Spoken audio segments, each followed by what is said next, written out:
Hello everyone, I'm going to be showing you today how to mount the brake light lowering kit for the Toyo Baru. As I learned from various YouTube install videos, usually the people doing such videos blabber on for 5 minutes about something totally unrelated to what they're actually going to do, and I decided I don't like this, so I'm going to skip all that and go right to the installation. So this is the kit itself. All the screws, all the bolts supplied, and those are the tools you need. A 10mm wrench, or whatever it might be in Imperial, a flathead screwdriver, a mechanical drill, and later to be seen a little knife or similar. Okay, first of all we have to unplug the brake light as itself. So this is the plug leading to the tail light. Very easy to see. It comes out of the middle of the body and goes right here. So you just push it in and pull it out. That's all you have to do, and leave it be like that. So as you can see, I folded down the rear seat. We are now going to go about removing the headrest. So first, you have 4 of those little clips here. Pretty straightforward. Use a flat screwdriver and pop out the little tops of the bolts. There's plenty of install videos showing how that's actually working. I'm going to be really brief about that. So those are there. Now we're going to put them somewhere they don't get lost. Here. Now we grab the brake light like this, only the top half, and gently pull it towards us, like from below here. It should come off with a bit of pulling.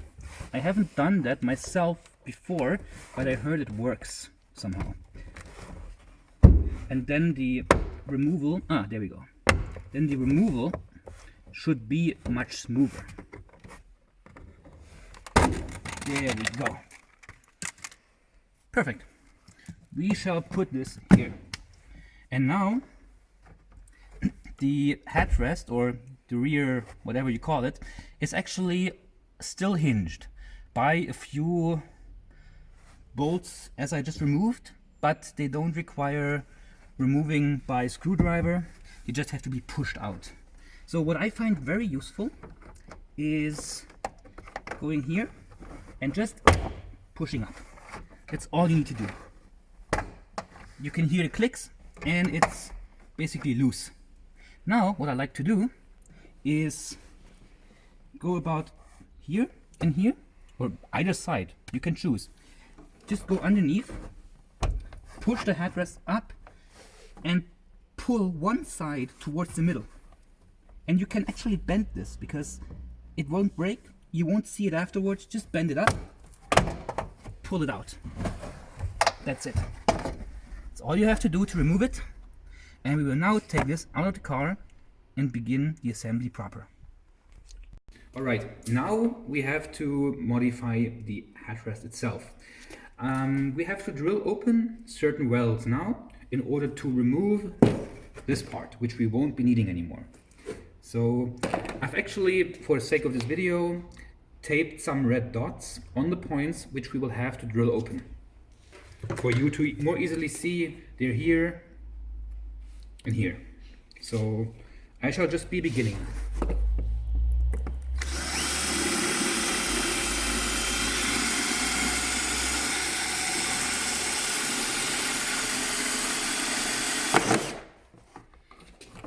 By the way, I'm using a metal drill bit. It basically goes through this plastic like butter. It doesn't really have anything against it.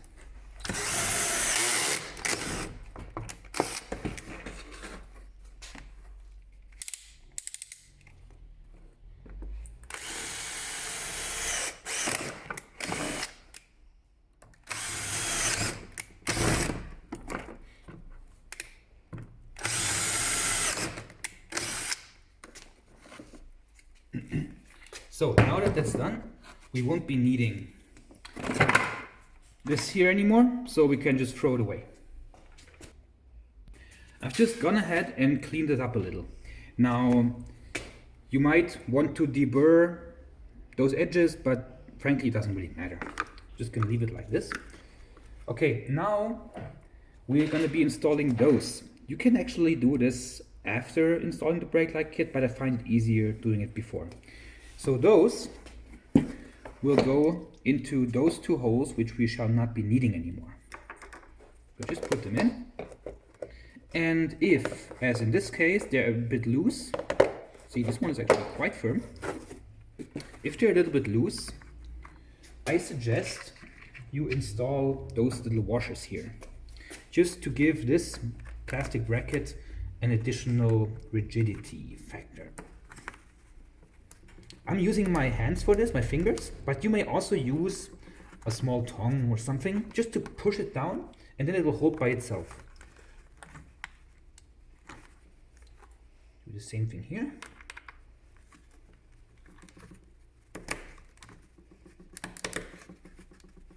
There we go. Just push it from this side.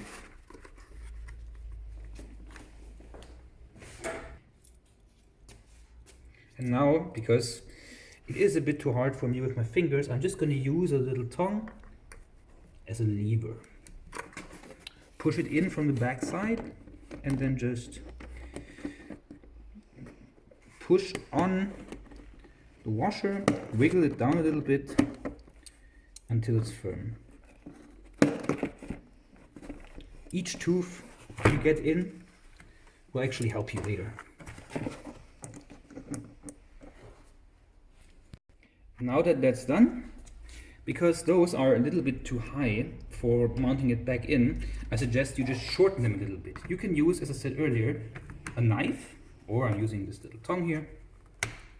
Doesn't matter much. As long as a few of those plastic teeth remain to hold the washer in place, that's all you need. Here we go. Alright, and now we shall be installing the main act, the brake light lowering kit. For this, first we shall be putting this away and be focusing mainly on this. So, take all the pre-supplied screws, put them in to the square holes. They will lock themselves in place. Oh. There we go. And now you just put the cable through and this on. And now, watch this. Those screws will usually be held in place quite well by the plastic. This screw might actually fall in a bit, so you might want to hold the bracket here while turning it around. And still just keep a little bit of pressure or pull it a bit. You can also wedge it like this and it won't fall out. Just so that this screw doesn't slide in. It'll be easy.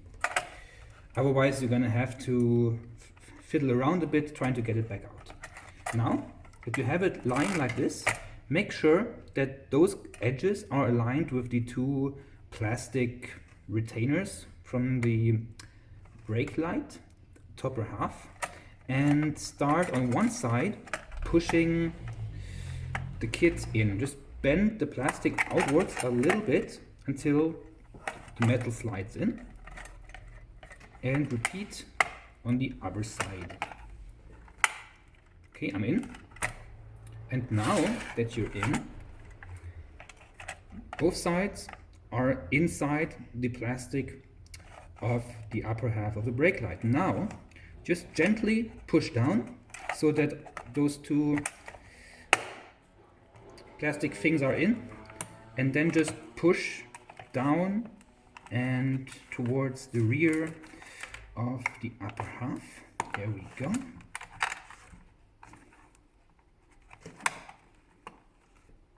And in. That's all you had to do. So now keep applying pressure and get a screwdriver back. Now the screwdriver goes into those little windows here, and then you get it in a little bit and bend the windows down like this. About 45 degrees is more than enough. This will make sure that the brake light can't slip back down on the sheet metal.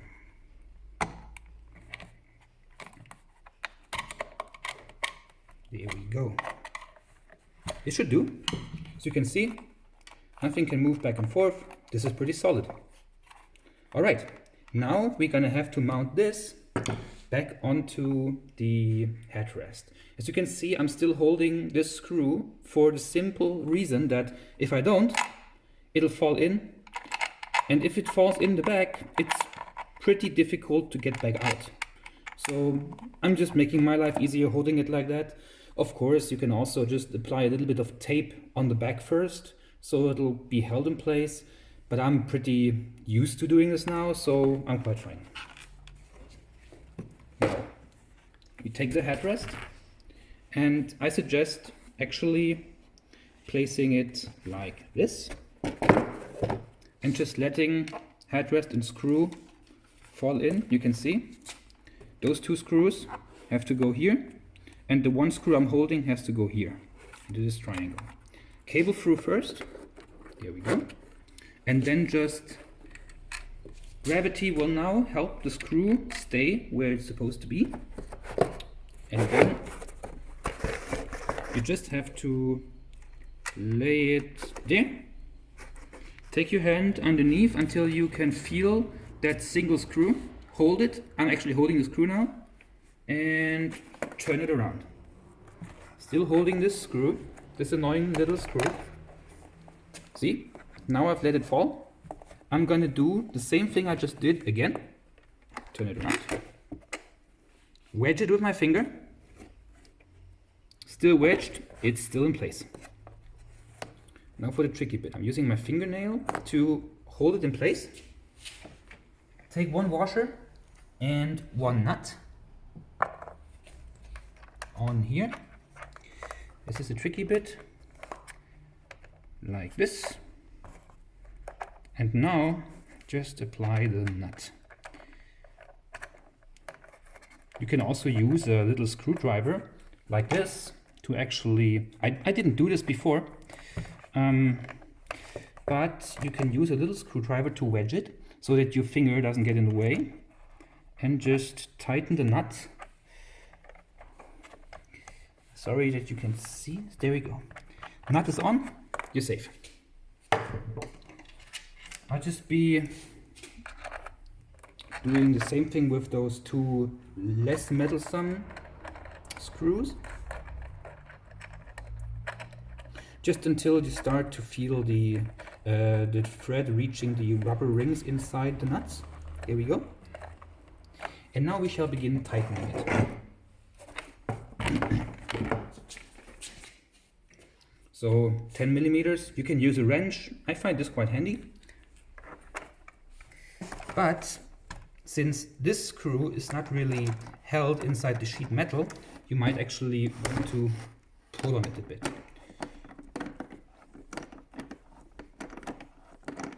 So tighten it, and now you don't really need to see how that works. You just look from this angle and see if there's no gap. You just tighten until there's no gap. The rubber ring inside the nut will actually make it work in such a way that the nut can slip off, and there's always a decent amount of pressure on the thread, so it can't get loose. Okay, the screw is now properly fixed, and we shall be tightening the other. So earlier, actually this one fell off. That hasn't happened before, but it's only held with a bit of hot glue once you remove the welds. So you can put some glue back on, I don't care, it doesn't matter, because actually those screws will be a much tighter fit as is than those welds and that bit of glue were to begin with. So I'm just gonna put those screws on, washers, nuts, easy as that, and tighten. Just until you feel nothing giving way anymore, like now. Do the other side.